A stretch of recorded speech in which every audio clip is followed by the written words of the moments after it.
Today we are picking tomatoes and we're going to talk through it. We are now actually can see the final product from March when we started from seeds, all these little tiny seeds from all the tomatoes. Now they've grown absolutely huge for massive tomato plants, and finally it is actually 1st of September. I've never picked a big bunch, my first big harvest of tomatoes this late ever. So, but we are ready. I think we are going to have a decent crop, although we're still green, but I think we can pick. I'm going to definitely pick today most of the paste tomatoes. So I've got the Amish paste and San Marzano varieties, and we need to decide whether we're going to can and choose a recipe, whether we're going to put it in a freeze dryer and use it later in the year with our cooking. But that's enough talking, let's get working now. I am going to pick this lovely Amish paste. The Amish paste tomato it's bred for canning. It hasn't got lots of juice in there, tomato juice, but it's got lots of meat. Not much seed neither. So this is ideal for canning recipes to do, especially like tomato paste, you know, tomato salsa and so on. So, you know, my favorite to grow, the number one in my garden is growing tomatoes. We've got this here. I can see a lot on the other side. The other paste variety I'm growing this year, it's called San Marzano. You can hear the rain. It's actually hardly raining outside, but in the tunnel it just sounds louder. I'll show you what the San Marzano is looking like. I don't mind picking some of them, it's a little bit underripe because they will ripen on the kitchen windowsill. But the San Marzano, again, a paste tomato, so we've got not much juice, lots of meat, and it's perfect for canning. And I need to pick these ready ones now, so that will encourage the rest to ripe, and it's still got so much to do. Usually by now what I need to do the next few days to cut the tops off, so we'll try to encourage the plants now to focus on the tomatoes what needs ripening and get ready, instead of still focusing on growing the lush green leaves and encourage the plant to grow even taller as they are at the moment. That's how much paste tomatoes I've managed to harvest. Let's discover the rest. This tomato variety, it's new to me this year. It's called Black Beauty and produces this quite a decent size. Actually they vary in size, could be huge to smallish, and they produce these lovely black tomatoes. So the top, the shoulders are coming in nicely edged around, and then the bottom it's quite flat and it's greeny. When it's turning more towards this metally color, and when it's ripe it turns red. And I always really just squish it with my finger, push it on, and I know when it's a little bit, you know, when it's not too hard, when I can push my thumbs in it, that it's ready to pick. So this one is now ready to pick, and it's absolutely delicious slicer. That's what we're not going to harvest this now, only this one's ready anyway. And we got so much. I've got it in here on another side as well, and I've got some more. I've got 3 plants all together, and I'm using this as part of our breakfast ingredients in the morning. So beautiful slicer on the cheese sandwich. The 3rd plant of that same variety, Black Beauty. Well, this one is turning now. It's gonna be ready soon. How wonderful. Right, the next variety, it's called Red Zebra. The past few years the variety it's called Green Zebra, I grew as well. This seed is not germinated for me, but the green zebra, it looks exactly the same than a red zebra. It just, you know, stays in this stage as it is, let's say this one with the stripes, and it's ready to pick because it just turns a little bit like yellowy color, like the green varieties of tomatoes. Like the red zebra will turn red. I just want to show you these stripes on them. Look how pretty they are. So wonderful, and it's got this little ending similar to the Czech breast. So what I'm gonna do, I'm going to harvest this one. I'm going to harvest all what is ready. And again, I have got a few plants.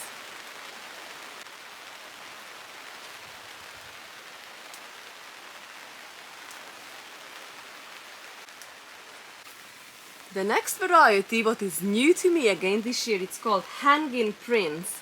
And what I've learned so far from this, that this tomato variety, it actually stores well. So if I would, let's say, cut that stem off there and just take it to the house and hang it somewhere, apparently this would keep for us. So I think we're going to harvest the red ones today, but we'll definitely try to store it just before the frost comes. The next variety is called Gunmetal Grey, and this one is a new variety for me, and it's a very interesting looking but very delicious tomato. So this is now ready to pick, so it's got this metallic color to it, and if I press, you see it's very soft. So this is ready to harvest. Some of them are really on a larger size, so it's a slicer, but this one is not ready yet, and there is still quite a bit on this plant, so fingers crossed we will gonna have a few more of this plant. This one is called the Czech breast. It's a very funny looking orange tomato. Some more of that Czech breast I've just mentioned. I'm going to harvest the ripe ones here as well. It's like a teardrop. It's very pretty.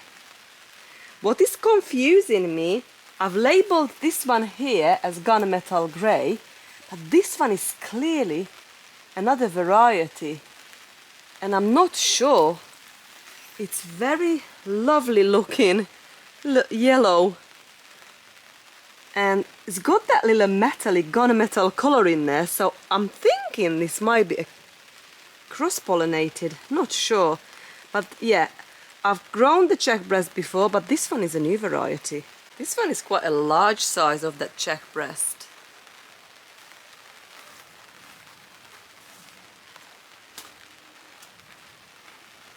I'm going to pick this, what I labeled Gunmetal Grey, but it doesn't look like the one I've just showed you on the other side.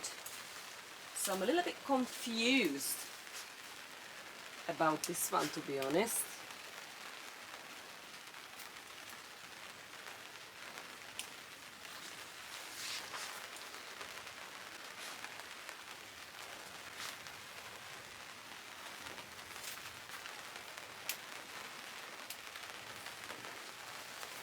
It's very prolific, this one, and I left a few stems going.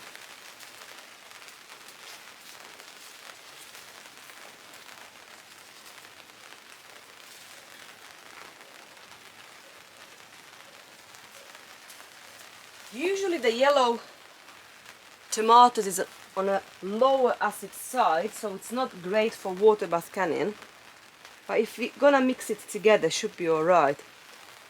Let's try this.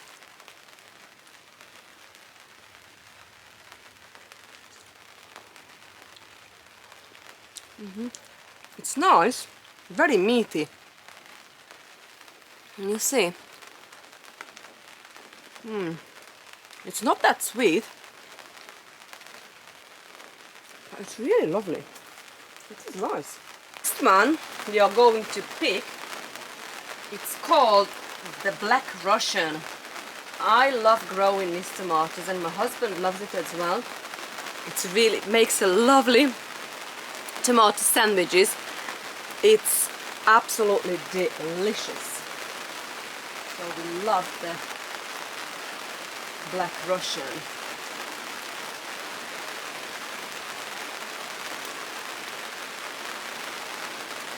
How lovely our basket is looking already.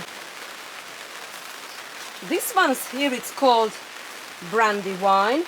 I'm going to leave this until it's fully ripe, and then we're going to use it as a slicer on a tomato sandwiches. But that's another variety. Right, we mostly picked now these first two bed.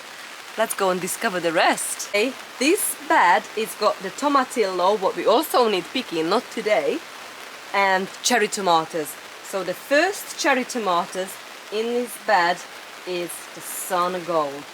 The Sun Gold cherry tomato is one of my favorites, one of the sweetest tomato I've grown. So good. Absolutely delicious.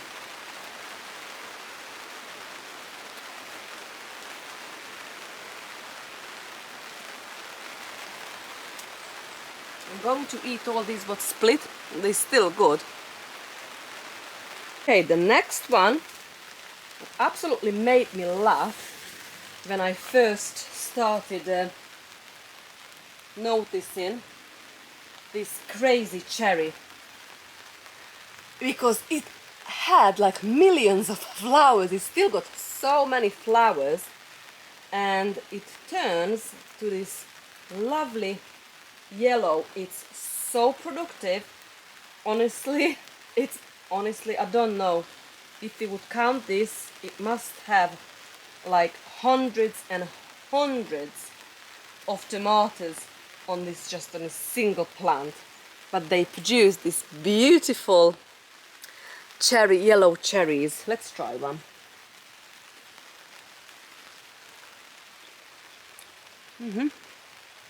It's not so sweet, but it's a yellow, low acid, but it's lovely. And look how much more flowers we've still got. Whether we're gonna have time, whether the plant's gonna have time to produce on all this, I'm not sure, but it is a super prolific cherry tomato plant for sure. What is even more prolific than the crazy cherry, it's the tomato variety called red currant. And these little tiny, absolutely currant sized tomatoes are taking over most of my cherry tomato raised bed in the tunnel in here. And honestly, we must have like thousands, hundreds and hundreds of little currant size tomatoes on them. Let's try one.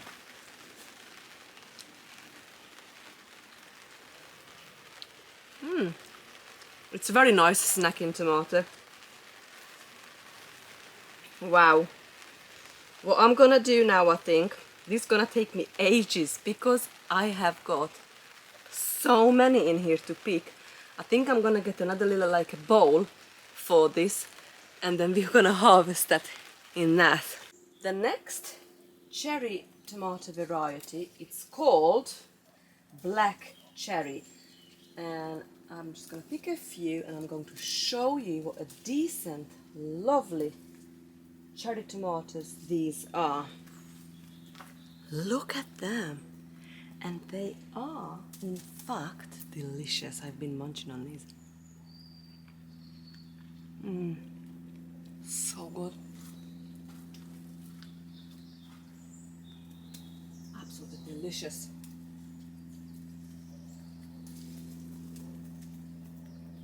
Try to eat those, but I think I'm full now, and I haven't even cooked dinner yet. So I think from now on I'm just gonna get a dish, and all the rest of it is cracked. I'm gonna give it to the chickens as a treat.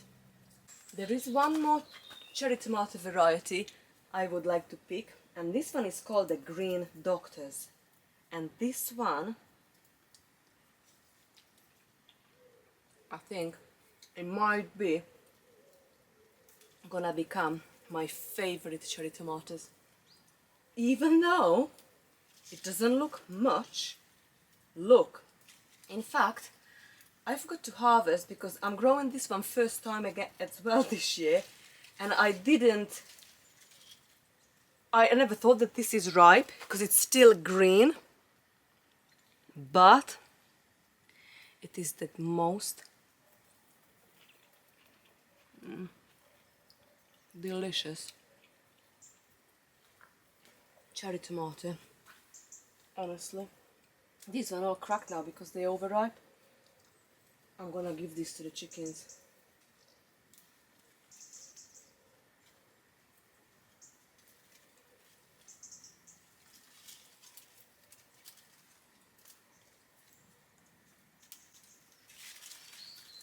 Wow, look at my basket, friends, with all these delicious tomatoes we managed to pick. And I've also got a bowl full of the red currant varieties as well. There is just one more job I would like to do while I'm already having green fingers, to prune these tomatoes. So I'm just cutting this top off and taking some of the even sticky looking leaves, or even though if they're not sticky looking, I'm taking quite a bit of the leaves of these plants, side shoots, because now we really want to encourage these tomato plants to focus on the ones was already on them.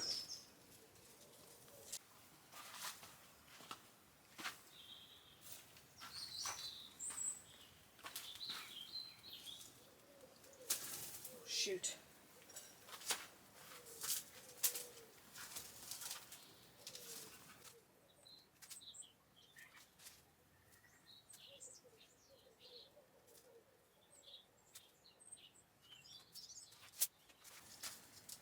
Well, I think this is gonna keep me going for a bit.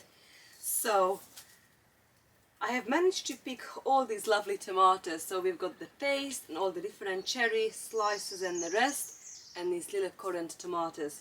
It is the next day and I am going to process all these lovely tomatoes we've harvested yesterday. So the first thing is I'm going to wash them thoroughly in my kitchen sink, remove stem, and then I'm going to cut it. I don't know how yet, probably smallish sizes. We'll do it together, and then we're going to fill up the freeze dryer. So most of these tomatoes, we'll see how much we can fill the 4 trays first. So we fill 4 trays full of tomatoes, what goes to the freeze dryer, and I'm going to show you when it's done and what I'm gonna do with those, and the rest we'll probably gonna fresh eat, or we might make tomato soup. So yeah, let's wash all these lovely tomatoes and let's get chopping.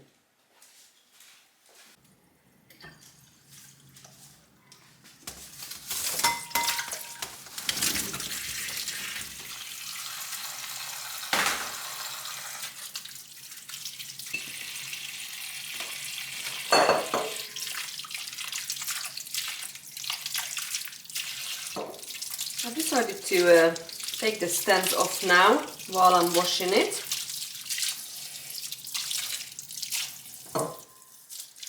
And then we're going to core these tomatoes. Bad ones with bad spots can go to the chickens. Look at these colors. They just look wonderful, honestly.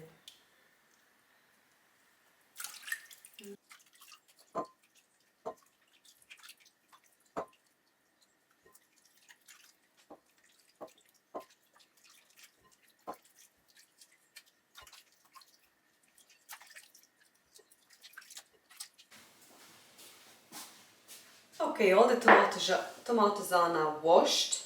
I am going to, I've got this little decorer, it's a really handy little tool. So I'm just gonna push it in the middle and it takes out that middle bit of the tomatoes. You know, that little woody bit where the stem attaches to the plant. So we're just gonna remove those if we think it's necessary. And then I'm going to slice these tomatoes by hand today. So we're going to freeze dry these. So I'm just gonna see how it goes.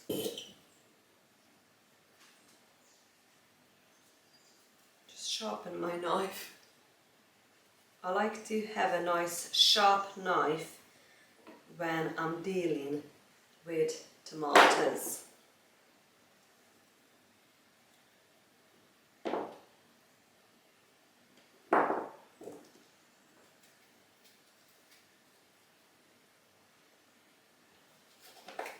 This one is the chap breast. It's very meaty. Almost I would say it's like a paste. This would be a good paste tomato.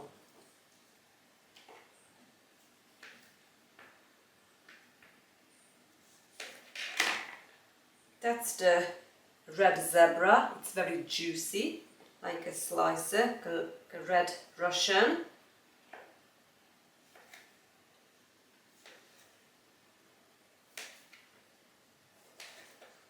So I'm just gonna probably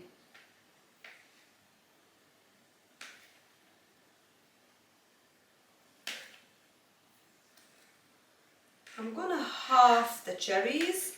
A medium size I'm gonna quarter, and a larger ones probably I'm just gonna go 6 pieces. So that's what I'm kind of aiming for. I've just made my mind up, but I'm just do it as it goes. So sometimes when I think it still look too large, I might go a bit smaller chunks, but you know.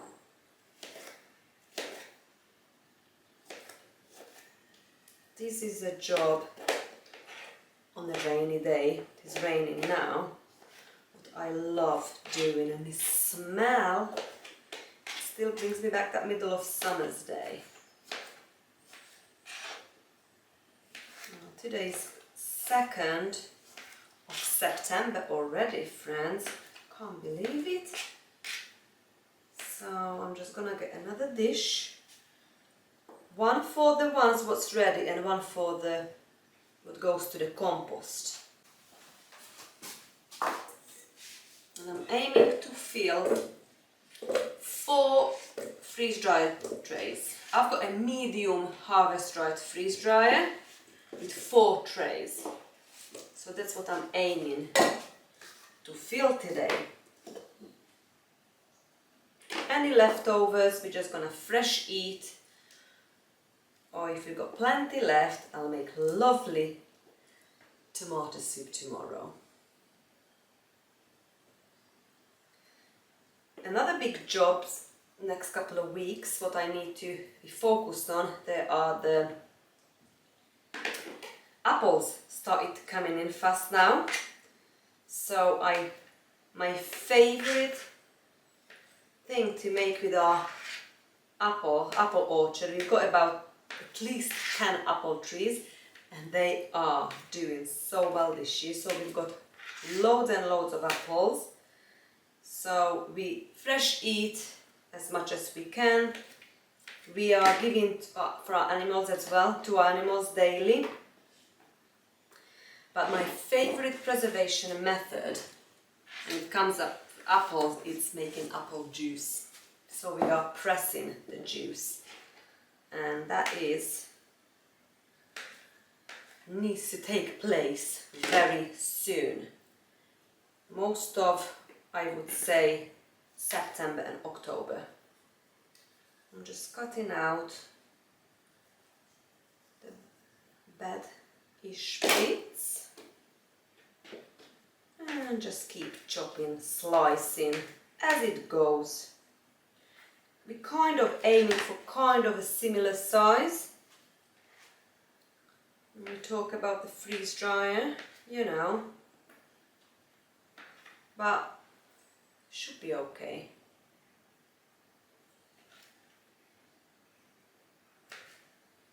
Okay, this will take me for a few moments.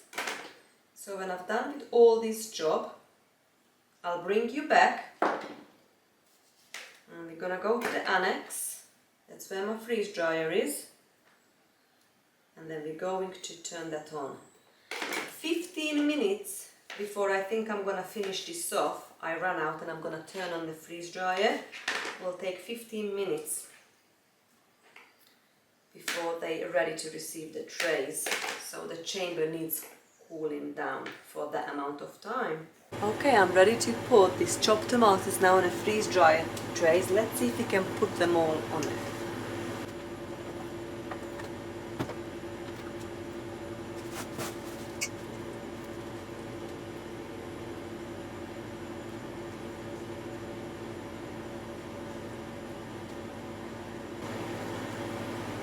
I think I'm going to put all on it.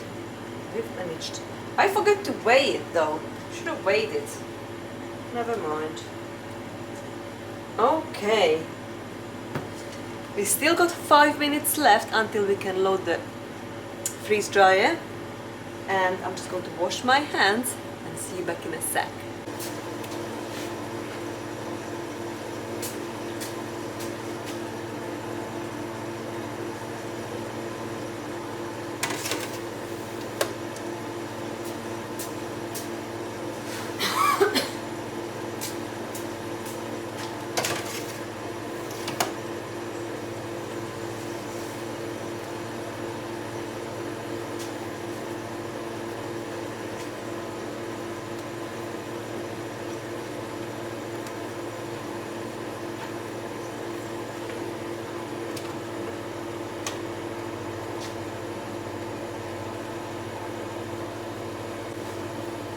Okay, all done. First thing I'm going to do, turn the drain valves, close the drain valves, and now we loaded the trays and we can press continue. And it started freezing. I've not pre-freeze these, so I'm just gonna leave it to my freeze dryer. This is gonna freeze it first and then I'm going to dry it. This will probably take, I reckon, at least a day and a half. So we'll be back in a couple of days and I'll show you the end result. The freeze-dried tomatoes just finished. It took 47.5 hours, so nearly 2 whole days from fresh to get to this stage.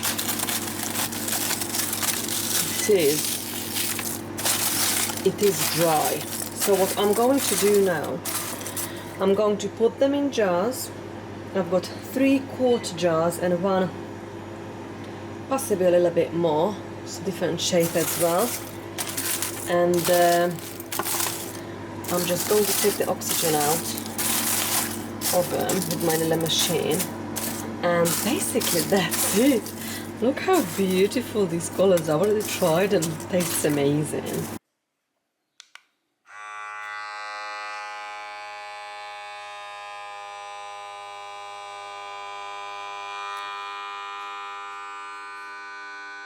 Welcome to my inside pantry where I keep the dry goods, and the freeze-dried stuff. So the tomatoes are now all, I've decided to put them in quart jars and sealed the top with my electric vacuum sealer. And this can make us all sorts of yummy things, what we're going to do together through winter and hopefully next year. So all up there are all the tomatoes we've just made, and in the back it made quite a few jars. 1, 2, 3, 4, 5, 6, 7 quart jars it made, the 4-tray medium freeze dryer. Well, thank you so much for spending time with me. My next job, it's gonna be probably about pressing apples, so we're going to make apple juice. I'm probably gonna make apple pie filling, and I don't know what else yet, so but for now, bye friends.